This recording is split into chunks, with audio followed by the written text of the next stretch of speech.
Exercise 5.1 exercise 5.1 में हम लोग क्या पढ़ना है?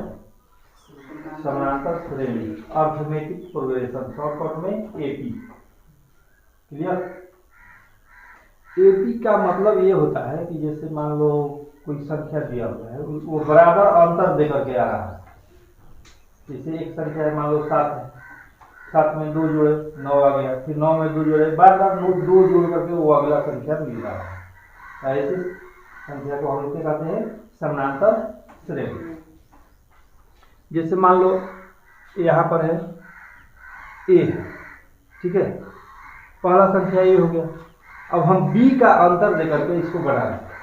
क्या बना रहे हैं? बी का अंतर, बार बार बी जोड़ रहे हैं, तो क्या हो जाएगा? दूसरा संख्या हो जाएगा ए प्लस बी, तीसरा संख्या क्या हो जाएगा? ए प्लस 2b, चौथा संख्या क्या हो जाएगा? ए प्लस 3b। इसी प्रकार से संख्या मिलती जाती है। कोई अंक ले लो, मान लो यहाँ पर 7 है, 2 लेते हैं बी की जगह पर, तो क्या हो जाएगा? 7 2 9, 9 2 11, 11 2। इस तरह से हमेशा संख्या जो है बराबर बराबर करके आते रहता है। ऐसे श्रेणी को क्या हम लोग बोलते हैं? समानांतर श्रेणी। क्लियर?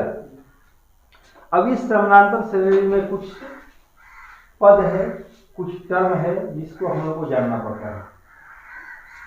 तो कोई भी समानांतर श्रेणी है और वो शुरू में जो दिया हुआ है, शुरू में जो दिया हुआ है उसे हम लोग क्या कहेंगे? प्रथम पद। क्या कहेंगे? प्रथम पद। उसे क्या चीज से सूचित किया जाता है? ए से।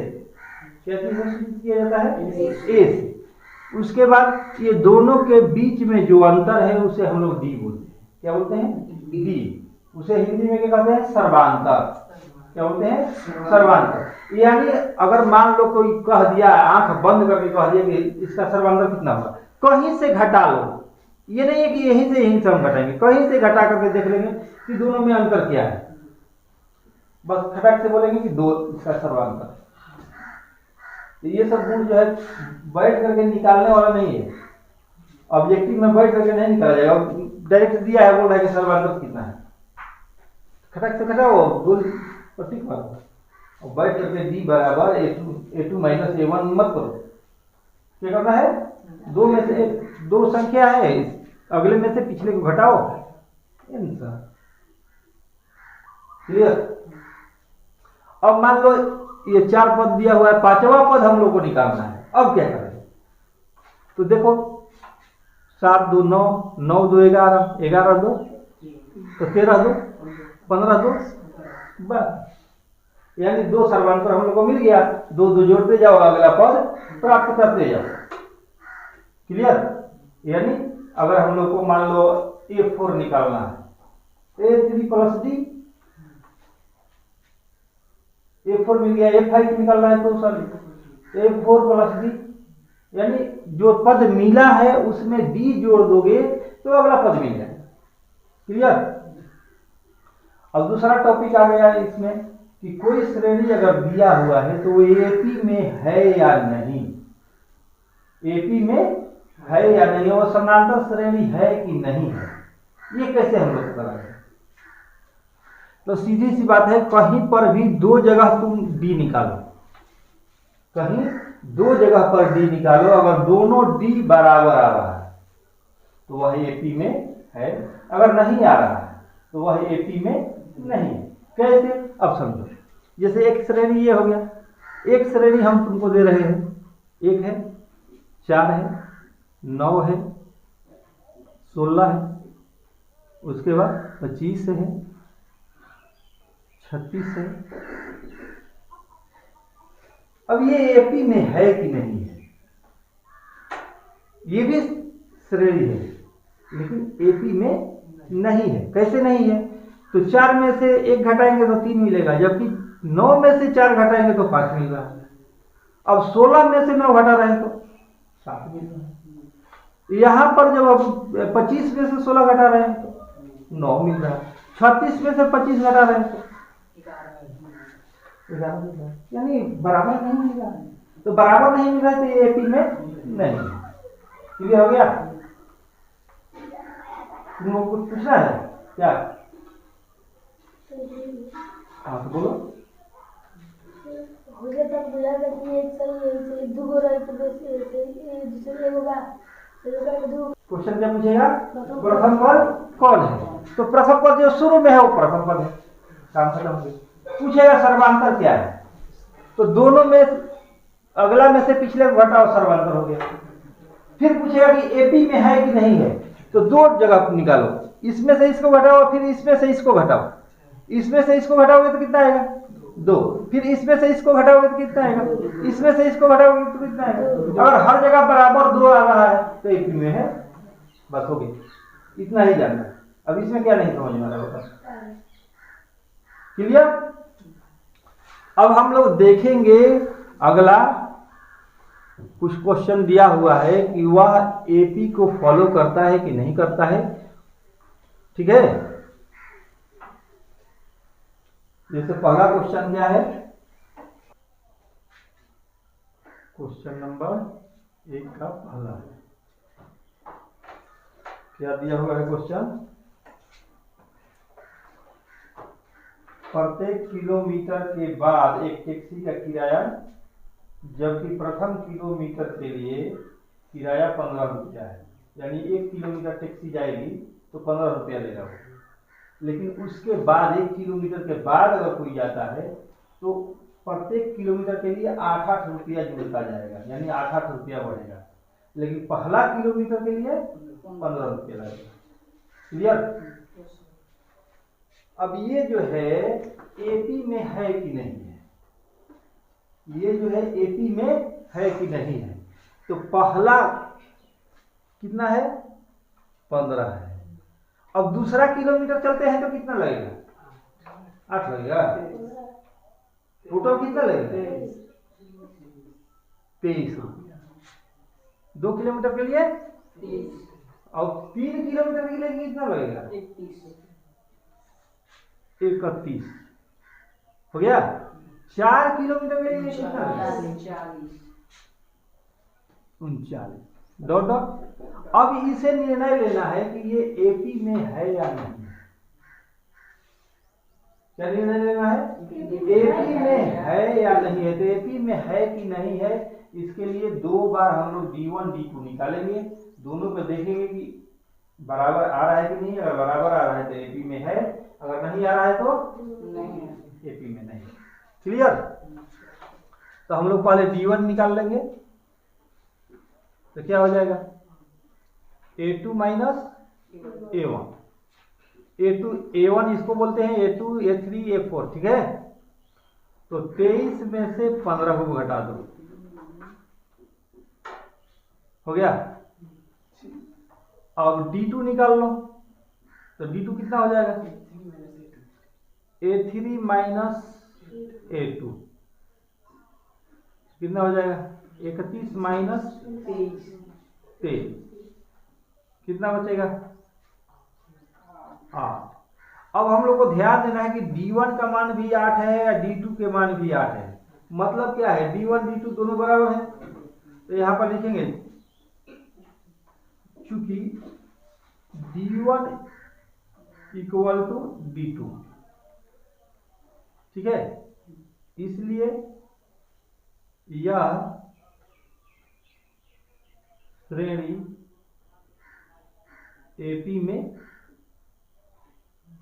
है। क्वेश्चन नंबर 2 क्या कह रहा है? कह रहा है किसी बेलन में उपस्थित हवा की मात्रा, जबकि वायु निकालने वाले पंप से प्रत्येक बार बेलन की हवा का 1/4 भाग बाहर निकल जाता है। कितना? 1/4 भाग बाहर निकल जाता है। जितना हवा है उसका 1/4 भाग बाहर निकल जाता है। फिर बचा, फिर पंप, जैसे समझो ये किसमें भरा हुआ है? हवा निकालने वाला पंप मेरे पास है। एक बार ऐसे करके खींचे तो उसमें से कितना निकला? 1/4 निकल गया। फिर दोहरा करके अगर खींचे तो फिर उसका 1/4 निकला। समझ रहा है? फिर तीसरा करता है तो तीसरा बार भी 1/4 निकल रहा है, लेकिन जो बच रहा है उसका तो मान लिया वेलन का आयतन भी है। हो गया। तो पहला बार में तो भी मिल रहा है। अब दूसरा बार में कितना मिल रहा है? दूसरा बार कितना बच रहा है? पहला बार में तो जितना है उतना है। अब 1/4 अगर निकल गया तो 1/4 निकल गया मतलब क्या?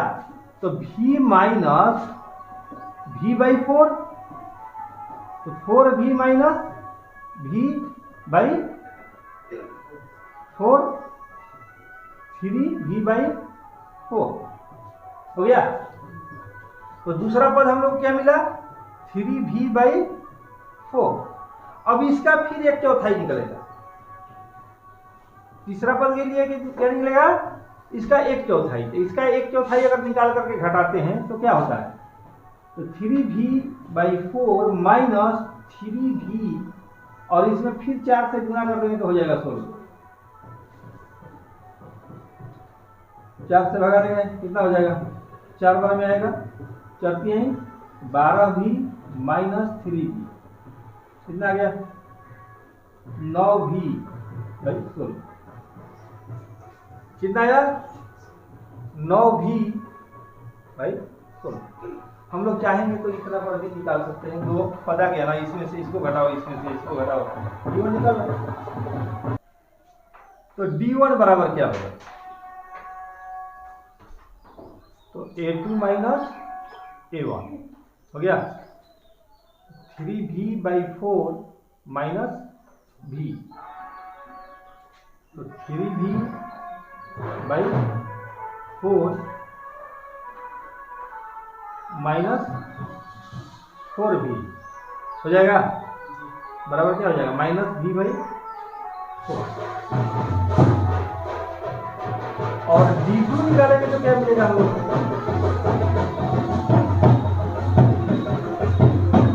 a3 माइनस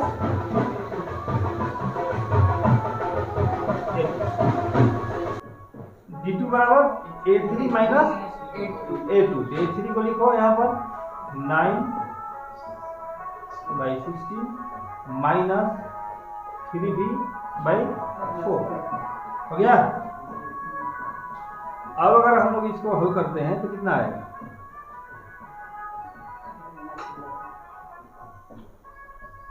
9v और 4 से भाग देंगे तो हो जाएगा 12v हो गया। 3 माइनस 3v/16। अब ये संख्या और ये संख्या दोनों बराबर है। देख लो ध्यान से, यहाँ पर कुछ और लिखा हुआ है, यहाँ पर कुछ और लिखा हुआ है, दोनों बराबर नहीं है। तो यहाँ पर कहेंगे कि चूंकि d1 is not equal to d2, यानी d1 d2 के बराबर नहीं है, इसलिए यह श्रेणी AP में नहीं है। हो गया। तो इधर अब क्वेश्चन नंबर 3 देखते हैं हम लोग।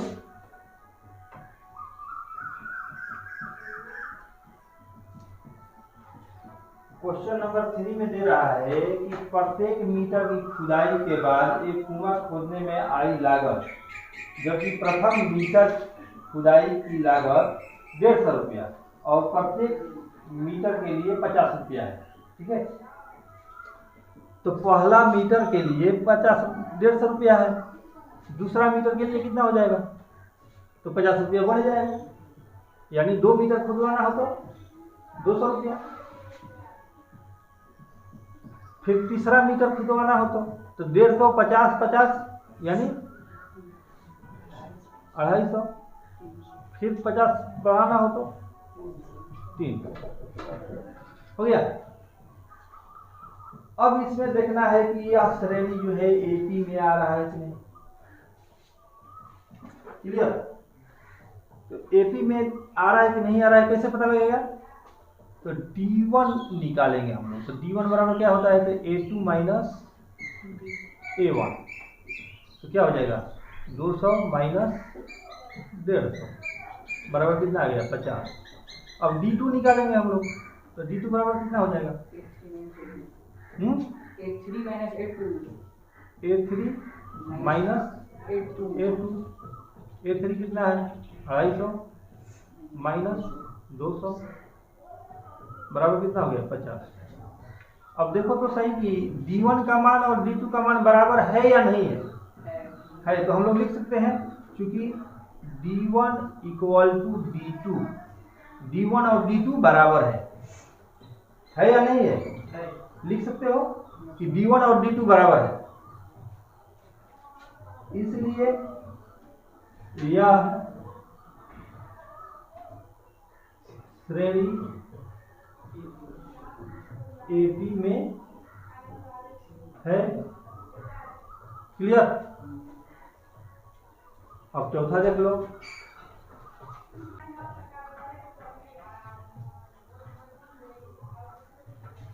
खाते में प्रत्येक वर्ष का मिश्र धन, जबकि 10,000 रुपए की राशि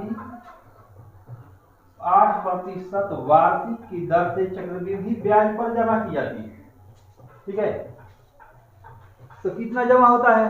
तो पहला जो है कितना है 10,000, दूसरा कितना है तो 8% बढ़ जाता है। 8% का मतलब 100 रुपया में 8 रुपया, 1,000 में 80 रुपया, तो 10,000 में कितना 800। तो 800 और 1,000 कितना हो गया 18,000।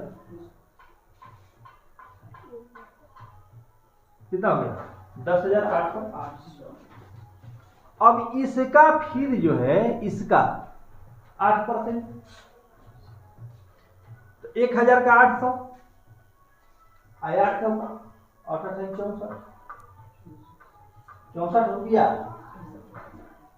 तो कितना हो गया 11,664। ठीक है, तो अब जो इतना हुआ, अब ये एपी में है कि नहीं है? क्लियर? ये एपी में है कि नहीं है, ये क्लियर करना है। तो कैसे निकालेंगे? D1 बराबर A2 माइनस A1,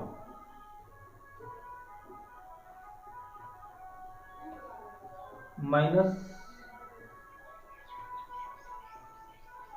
10,000, और इसे हम घटाएंगे तो कितना बचेगा 800 हो गया।